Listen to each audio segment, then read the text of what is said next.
Welcome to the story of मंजिल प्यार की, जो कि है पाखी और प्रिया की कहानी। तो चलिए इधर उधर की बातों पर फोकस न करते हुए हम बढ़ते हैं अपनी स्टोरी की ओर। पिछले एपिसोड में हमने सुना था कि पाखी ने अपने आप को रूम में लॉक कर लिया था। फिर उसे फीवर आ गया था।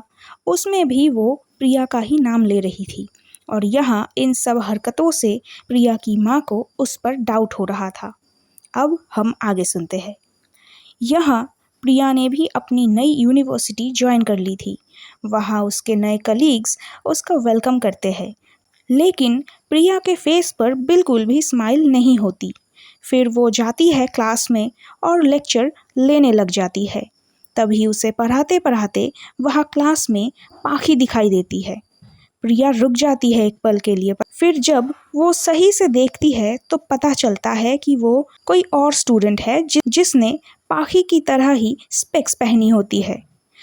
लेक्चर के बाद वो स्टाफ रूम में अकेले बैठी थी।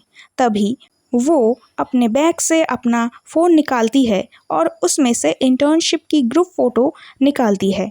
फ़ोटो में पाखी को देखकर वो हल्का सा स्माइल करती है, लेकिन उसकी आंखों में आंसू आ जाते हैं और वो धीरे से कहती है, काश तुम समझ पाती मेरे दिल का हाल।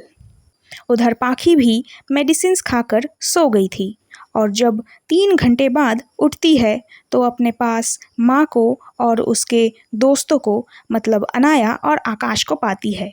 तो माँ कहती है, उठ गई बेटा, अब कैसा लग रहा है?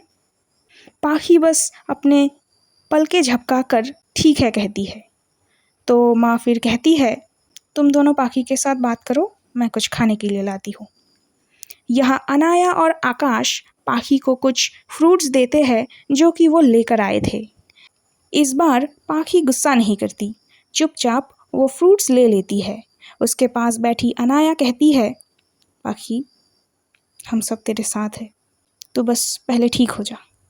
यहाँ आकाश पाखी को हंसाने के लिए थोड़ा सा मजाक मस्ती करने की कोशिश तो करता है, लेकिन पाखी की आंखों में सिर्फ और सिर्फ आंसू थे। ऐसे ही ये लोग कुछ देर तक पाखी के साथ रहते हैं, फिर चले जाते हैं। इधर माँ थोड़ी देर बाद पाखी को लंच कराती है और मेडिसिन खिलाकर सुला देती है। अभी रात का वक्त था। माँ पाखी के पास बैठी थी और पाखी सो रही थी, लेकिन नींद में भी वो बार बार प्रिया का ही नाम ले रही थी। पाखी की ऐसी हालत देखकर माँ की आंखों में भी आंसू आ जाते हैं। वो धीरे धीरे उसके बालों को सहलाती है और मन ही मन कहती है, जिसकी वजह से तेरी ये हालत हुई है ना बेटा, उसे तो मैं छोड़ूंगी नहीं। यहाँ दूसरी तरफ रात के वक्त प्रिया अपने नए रेंटेड फ्लैट में होती है। उसने अपना सूटकेस अभी तक पूरी तरह खोला नहीं था। वो इंटर्नशिप के वक्त पाखी की दी हुई एक छोटी सी हैंड रिटन नोट देखती है जिसमें लिखा था, I am always be there for you ma'am. ये पढ़कर वो उस नोट को अपने सीने से लगा लेती है। उसकी आंखों से भी आंसू निकल आते हैं और वो कहती है, मुझे माफ़ कर देना पाखी, मैं अगर रुक जाती तो शायद सब खत्म हो जाता। इसके बाद रात के 2 बजे पाखी की आंखें खुलती है और वो उठती है अपने बेड से, तो देखती है उसकी माँ वहाँ सोफे पर बैठे बैठे सो गई थी।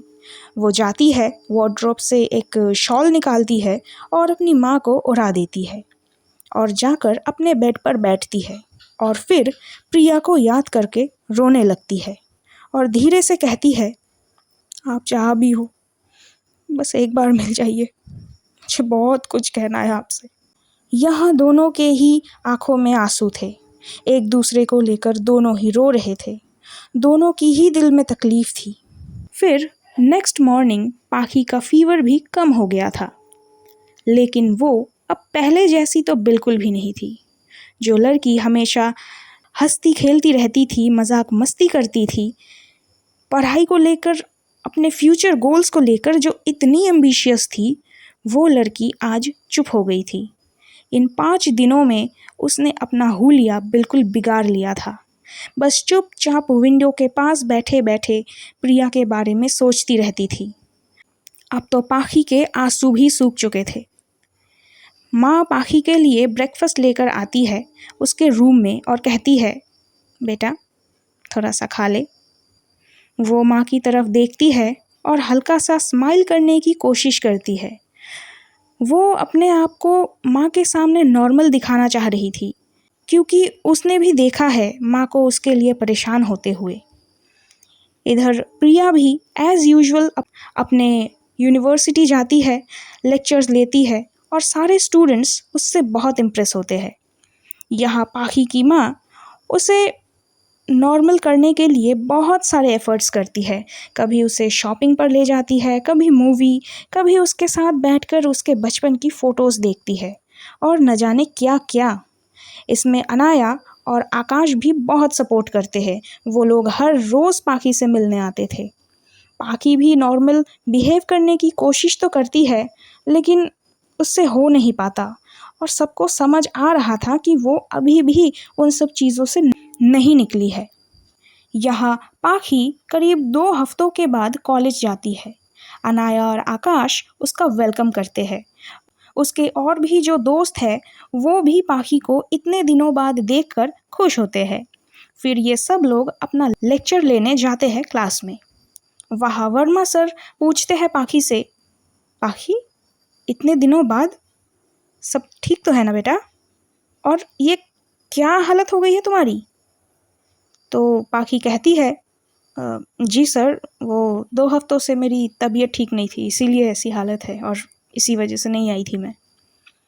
तो वर्मा सर भी इसके बाद कुछ और नहीं कहते और लेक्चर कंटिन्यू करते हैं।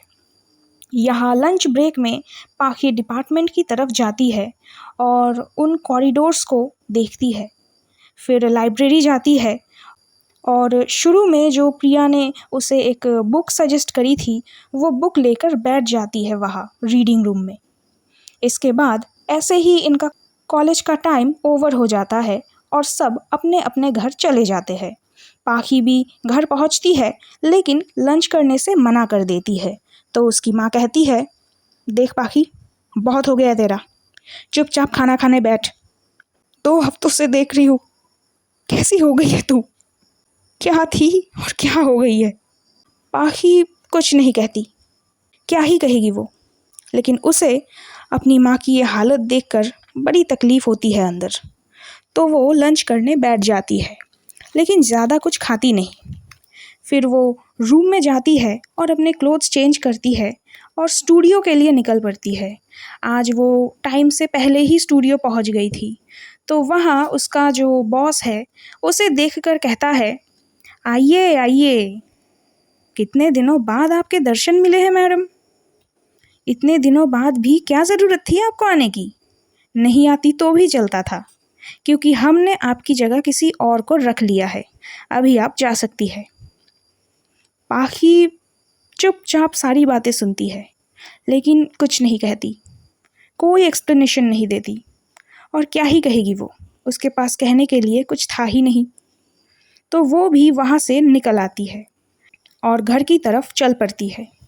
यहाँ वो घर पहुँचकर अपने रूम में जाती है और प्रिया ने जो उसे नोटबुक, हैंड रिटन नोट्स और हैंकरचिप दी होती है, वो सब संभाल कर रख रही होती है। और ये सारी चीज़ें उसकी माँ रूम के बाहर से देख रही थी।